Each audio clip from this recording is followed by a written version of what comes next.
shortly after the attacks. Good morning, Aaron Katersky.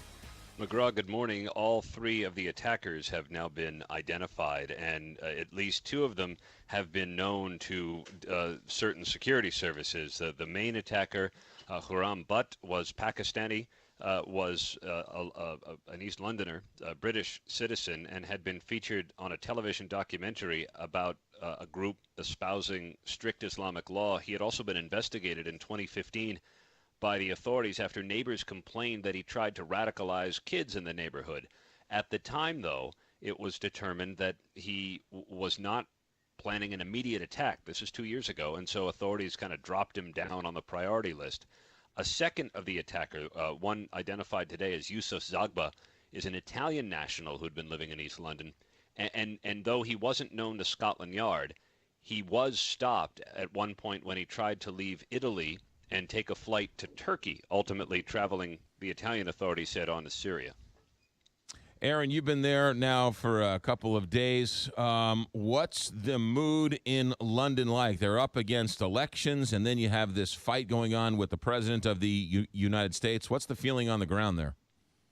Well, I'm not sure that the Twitter fight with the president and the mayor of London is getting a whole lot of attention.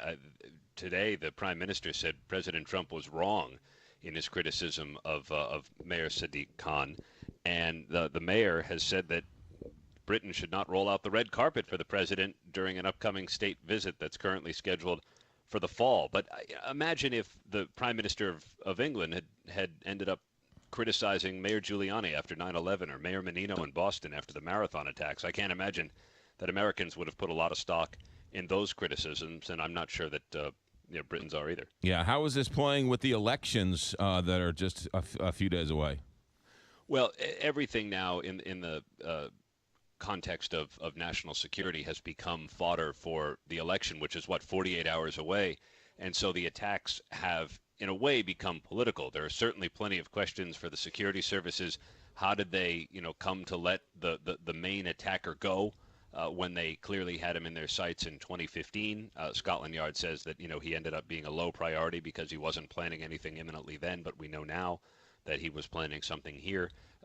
But nonetheless, there's no real rallying point other than the expressions of solidarity and mourning of the victims that we saw again today in a moment of silence. The political will to actually do something, I think, is going to be a debate that waits until after the election. Aaron Katersky, Britain and London has a long line of terrorist attacks, whether it was the IRA, whether it was the Battle of Britain during World War II. You had the Underground a few years after 9/11. It seems like Londoners are unfortunately used to stuff like this.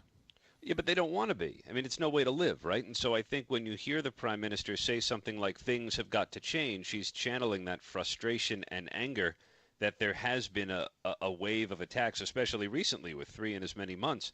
And yet, what to do is certainly a matter of debate. We've already heard politicians say that the security services need more powers of detention and surveillance. I think that Americans could recognize that debate.